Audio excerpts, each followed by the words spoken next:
আচ্ছা তো এইটো কোশ্চেন দি আছে √3 প্লাস আর √3 মাইনাস 1 এর মান এটো কিমান হ'ব কিমান হ'ব এবাৰ চোৱা প্লাসত আছে এবাৰ কিয়ত আছে মাইনাস তাৰ মানে এটো এবাৰ আমি এটা ফৰ্মুলা জানো a + b আৰু a - b হলে কি হয় a² -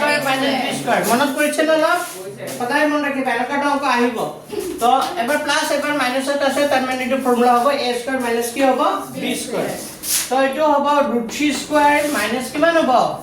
1² তো √3² করলে কিমান হয় সদায় মন ৰাখিবা ৰুট থকা বস্তু যেতে স্কয়াৰ কৰা ৰুটটো কি হৈ যাব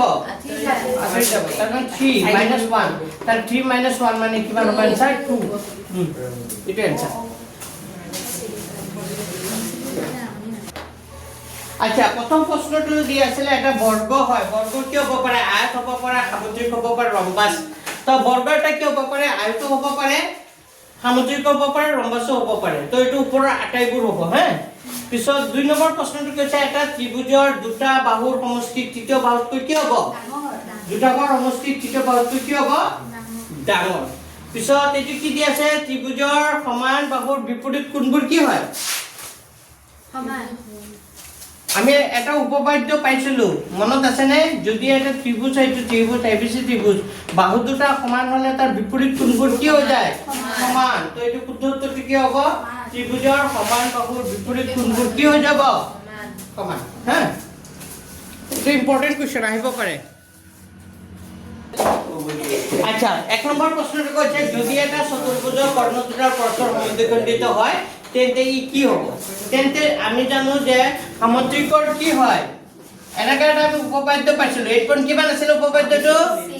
8.6 উপপাদ্যত পাইছিলো যে সামুদ্ৰিক এটা এটা সামুদ্ৰিক a b c d এটা সামুদ্ৰিক আৰু সামুদ্ৰিকৰ কৰ্ণ দুটাৰ পৰস্পৰ কি হয়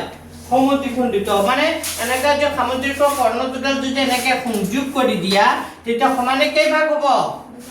সমানে এই ভাগ হ'ব দুভাগ হ'ব তার মানে এটো যদি বিন্দুটো নাম ও দিয়া তে OB টো সমান হ'ব কার লগত OD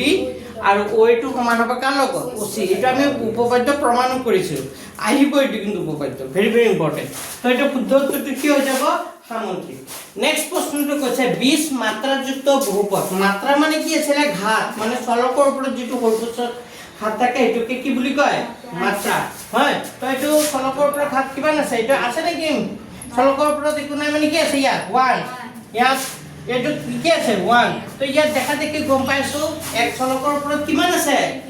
20 তাৰ মানে 20 মাত্ৰাযুক্ত বহুপদটো হ'ব এটো x to the power 20 plus 1 পাইছা বুজি মাত্ৰা বুলি ক'লে ওপৰত চাবা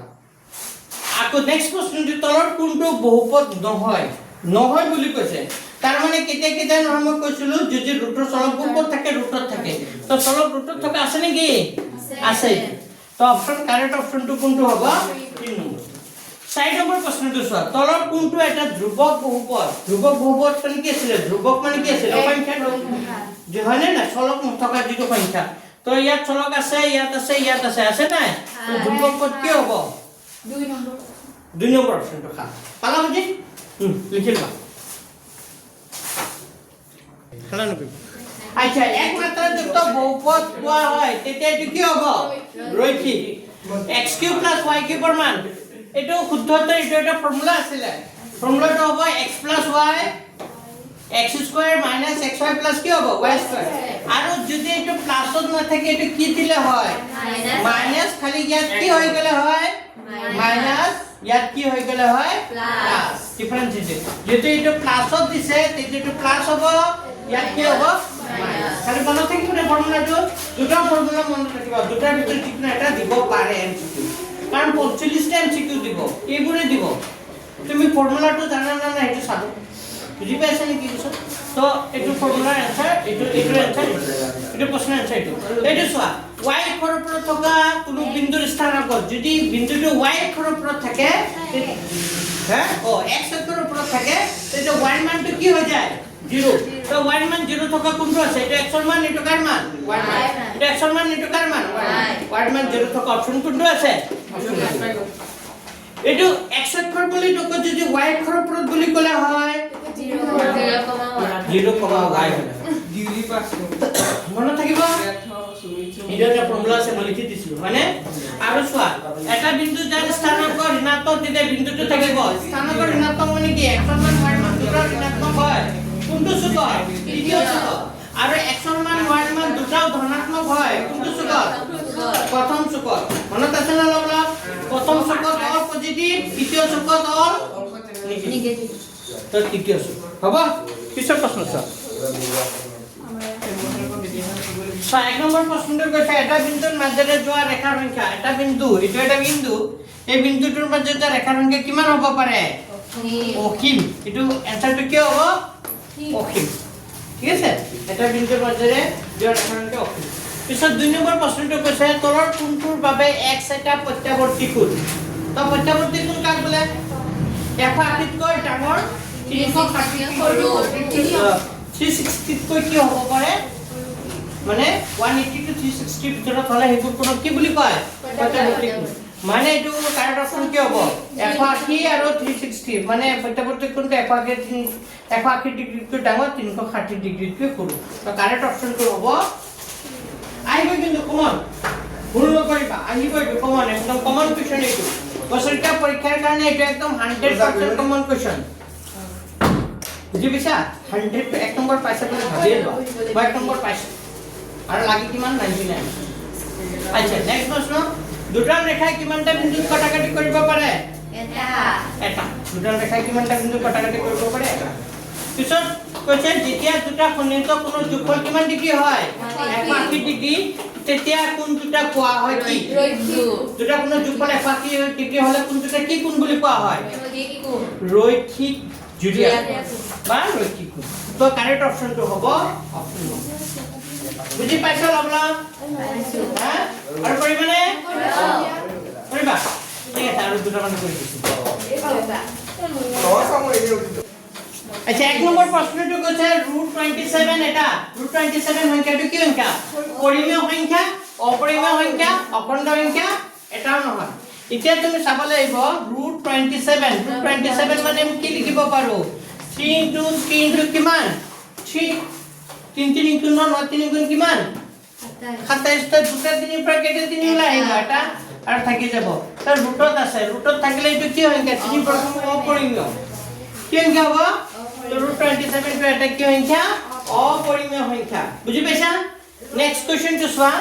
1/2 শতাংশৰ ভগ্নাংক ৰূপ এটা আহিব ভগ্নাংক ৰূপ বুলি ক'লে তলত কি আহি যাব ওপৰটো মুছি দিও তিনি মুছি দিছো ভগ্নাংক ৰূপ বুলি ক'লে 1/2 টো তলত কি লিখি দিবা এই পাৰ্চেন্টেজটো থাকিলে তলত কি লিখি দিব লাগে একক তো এইটো হৰণ হৈ আছে 1/2 হৰণটো যেতিয়া পূৰণ কৰি দিবা একৰ তলত কিমান আছে 1 একটো ওপৰত যাব একটো ক'লে আহি যাব 100 টো তলত এক আছে তো একটো ওপৰত যাব 100 টো ক'লে আহিব তলত আহি গলে 1 গুণে কিমান 1 1 ৰ লগত 2 ৰ লগত 100 পূৰণ কৰিলে কিমান হ'ব 200 তো 1/200 হ'ব কাৰেক্ট অপচন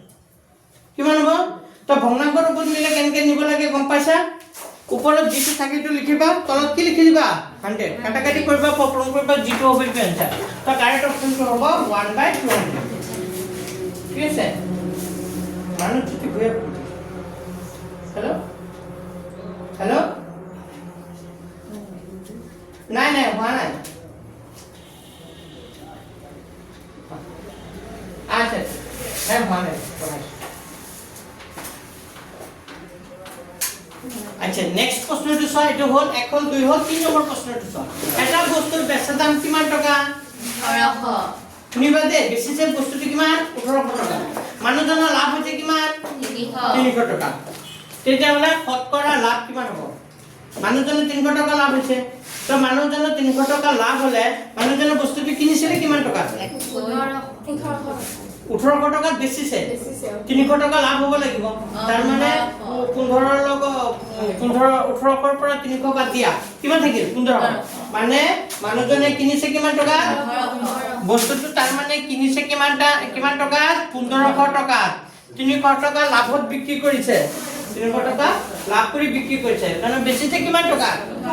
1800 লাভ হৈছে কিমান 300 তা শতকৰা লাভ লাগে তো শতকৰা লাভ লোৱা ফৰ্মুলাটো কি আছিল